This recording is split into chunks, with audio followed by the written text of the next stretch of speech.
Oi pessoal, tudo bem? Eu sou Ana Hickman e hoje eu também estou participando do Isto é Gente como a Gente.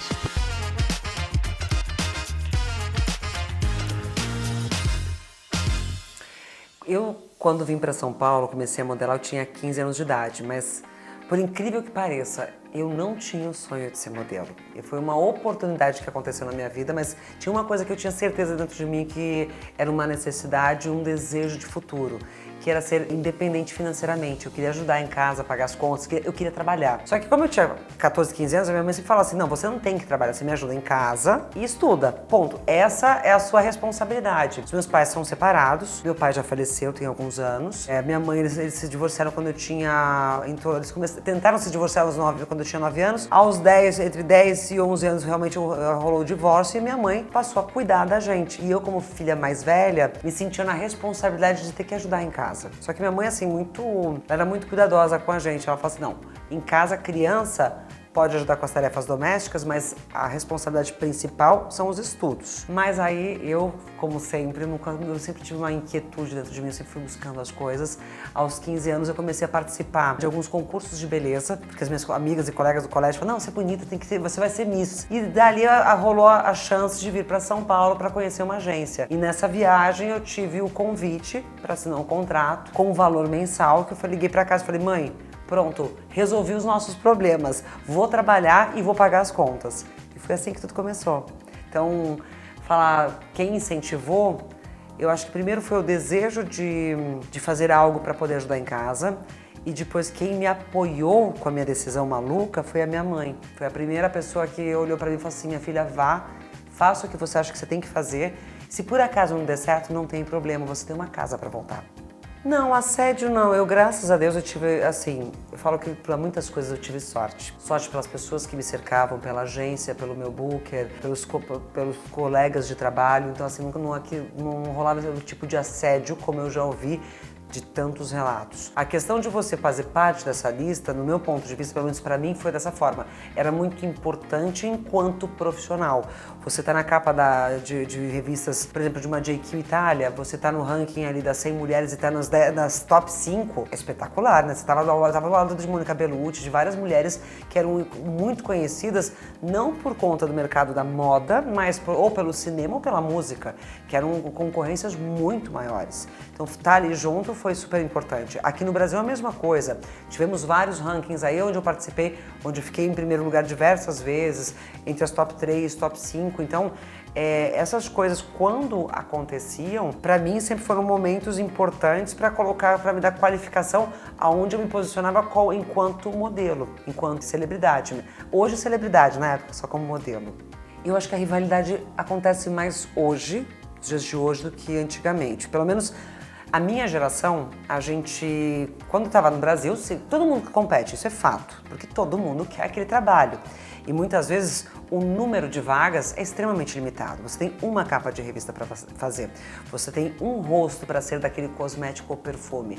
No desfile, 20, às vezes 30 nomes que são escolhidos e que muitas vezes todo mundo já sabe quais são os nomes que estão ali e que só 2 ou 3 novos personagens vão fazer parte daquele cast, daquele elenco. Então, assim, a competição era pelo trabalho, mas nunca pessoal. E quando nós brasileiras nos encontrávamos fora, em castings, em filas que eram intermináveis, de horas de espera muitas vezes, é engraçado, a gente se ajudava muito. Muito mesmo. Eu tenho histórias maravilhosas da gente chegar, por exemplo, ter fila aí de 300 mulheres esperando para fazer o desfile do Versace ou do Armani. Se tivesse uma brasileira lá na frente, bastava escutar a língua portuguesa, que a gente já sabia não sabia nem quem era, mas ia até lá, oi, você é brasileira? Onde você nasceu? Quando você chegou? Pronto, já estava junto, já uma protegia a outra, porque aí sim a competição era grande, principalmente com meninas de outras nacionalidades. Nos dias de hoje eu percebo que essa rivalidade ainda é um pouco maior.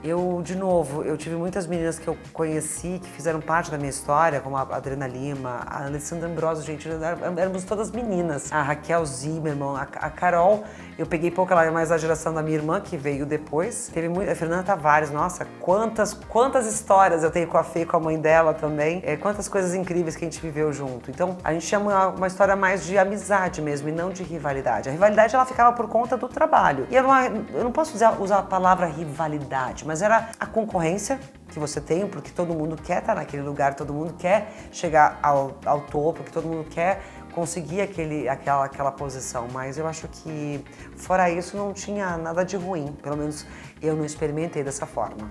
Não tive nunca relação problemática com a comida, mas a cobrança de estar magra, sim. E fazia parte do pacote. A partir do momento que eu decidi ser modelo, eu sabia que existiam regras para poder fazer parte daquilo ali.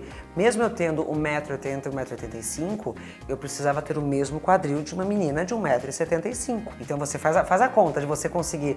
O peso é muito mais difícil de você manter, tudo era mais complicado. Mas eu acho que existiam coisas que nós brasileiras trazíamos aqui do nosso país que nos outros lugares culturalmente não eram assim.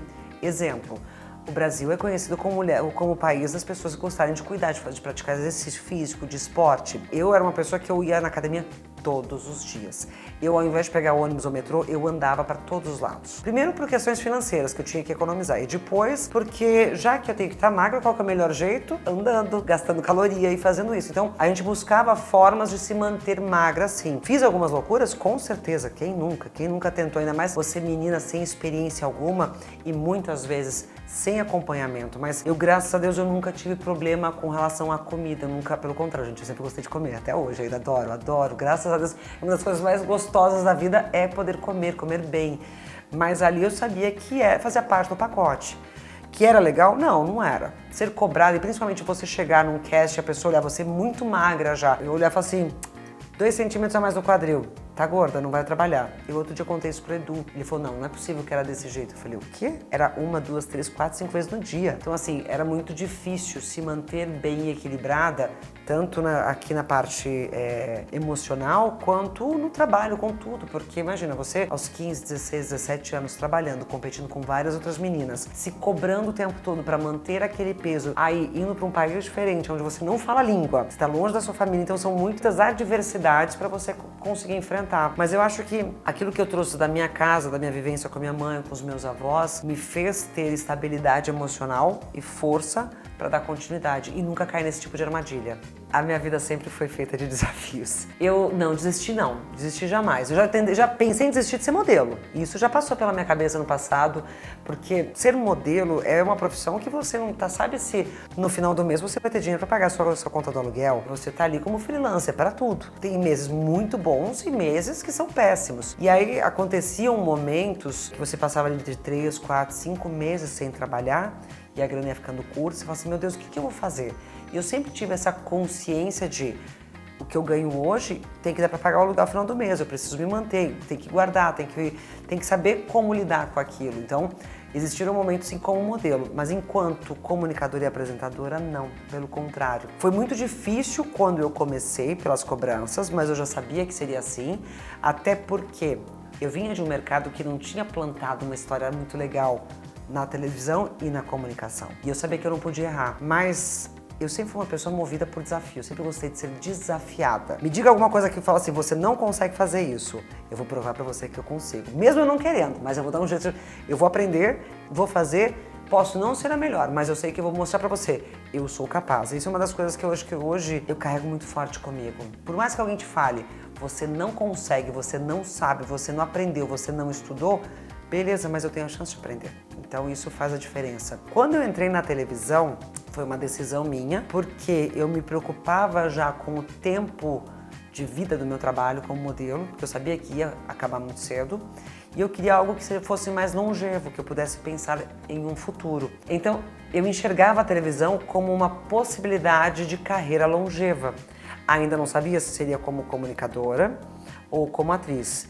Nesse período que eu comecei a sentir essas necessidades e dúvidas, quando eu morava em Nova York, fui procurar um curso de teatro. A Fabiana Saba, uma querida amiga, mora aí nos Estados Unidos hoje, faz muito tempo que eu não falo com ela, mas é uma pessoa que eu tenho um carinho muito grande e me mostrou algumas coisas muito importantes. Estava terminando o curso dela na Lee Strasberg, que é uma escola de teatro muito bem conceituada em Nova York. E ela falou, por que você não tenta?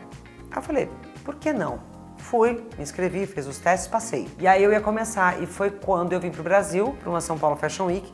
Era o primeiro ano que eu estava assinando uma coleção junto com a Mirislama, que ele tinha uma segunda marca, ele tinha Rosa Chá e tinha açaís de cor. E ele me chamou para fazer uma collab, na época ainda não se falava de collab, mas eu assinei parte da coleção e era a minha primeira estreia ali como designer no São Paulo Fashion Week. E a gente acabou elaborando uma história que foi tão positiva, fomos capas de 6, 7 jornais no dia seguinte do desfile.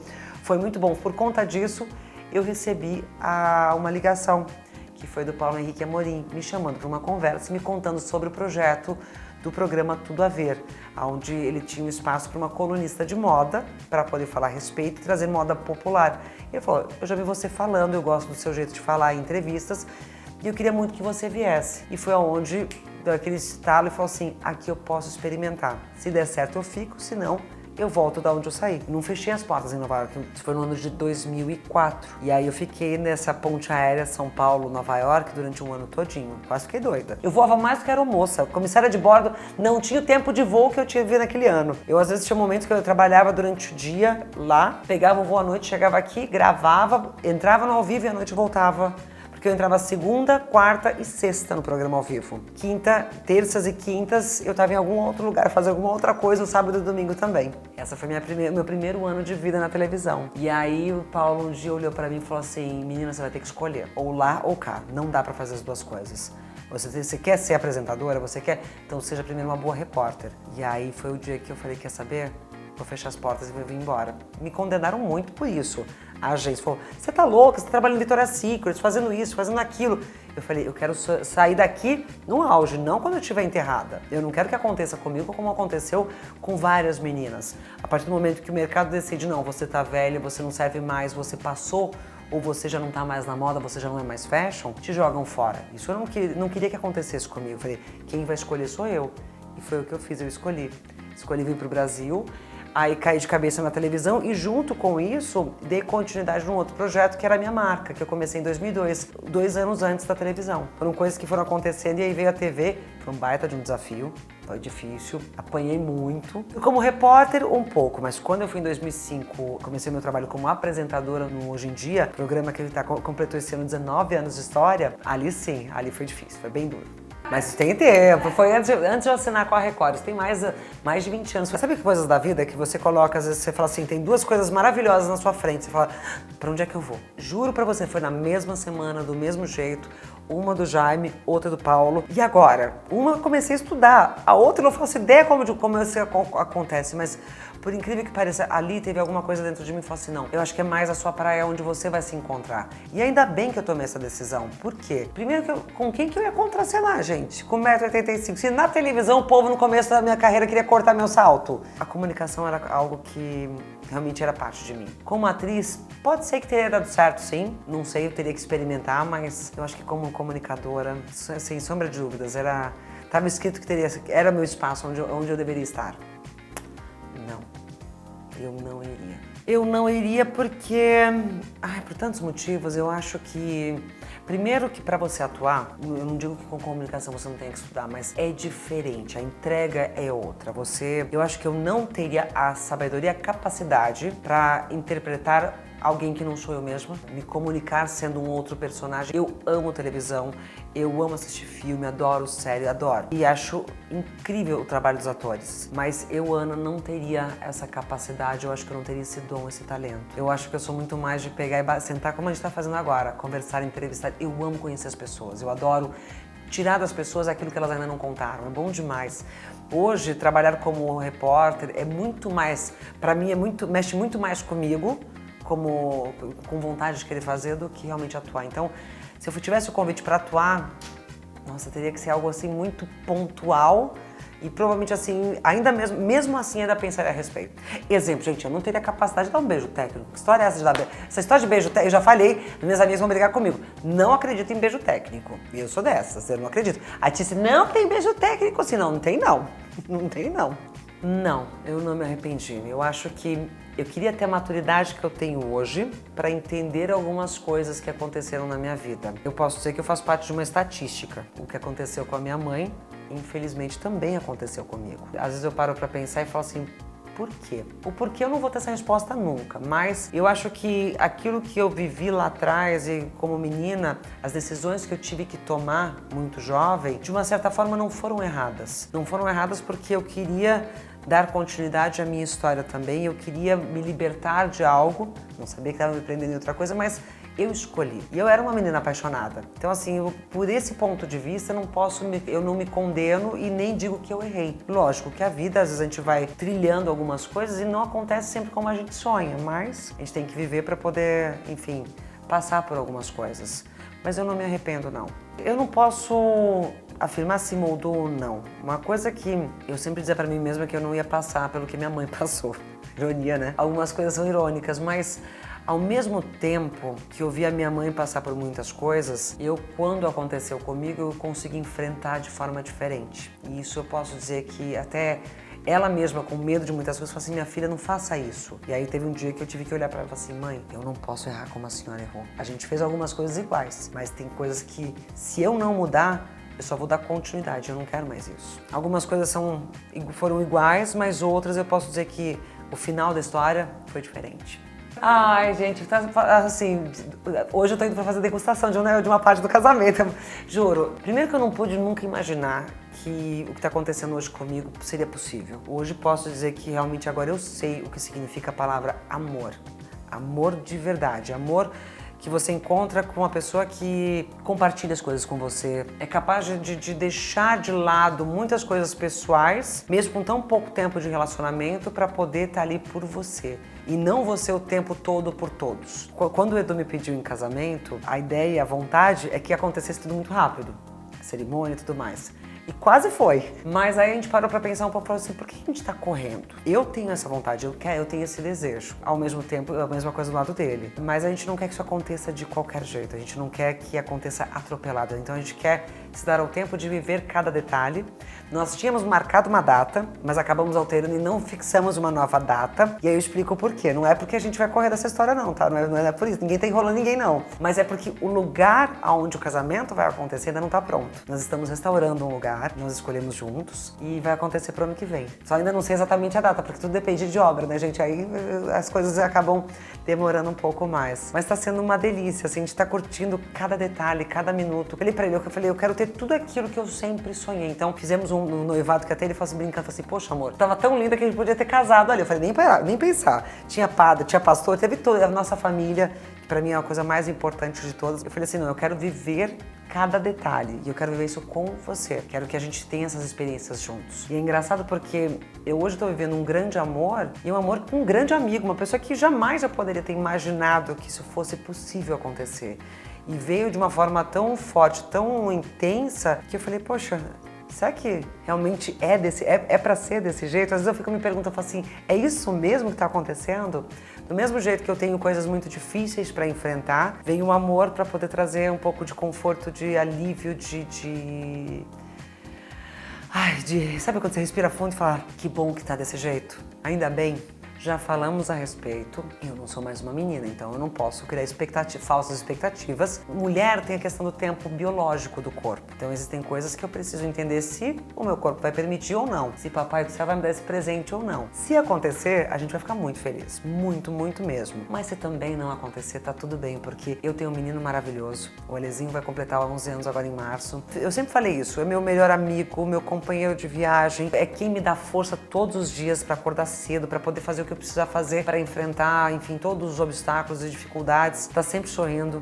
É aquele menino que assim, sabe quando você fala, eu tenho muita sorte, porque não me dá trabalho na escola, não me dá trabalho no dia a dia, é carinhoso de todas as formas. Às vezes eu chego em casa cansada, outro dia ele fala assim, mamãe, eu acho que você tá precisando de uma massagem.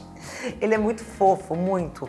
E o Edu também, por sua vez, também é pai de uma menina, mulher, muito incrível, de uma inteligência, uma maturidade excepcional. Foi a primeira a perguntar pra mim, Tiana, você vai namorar com meu pai?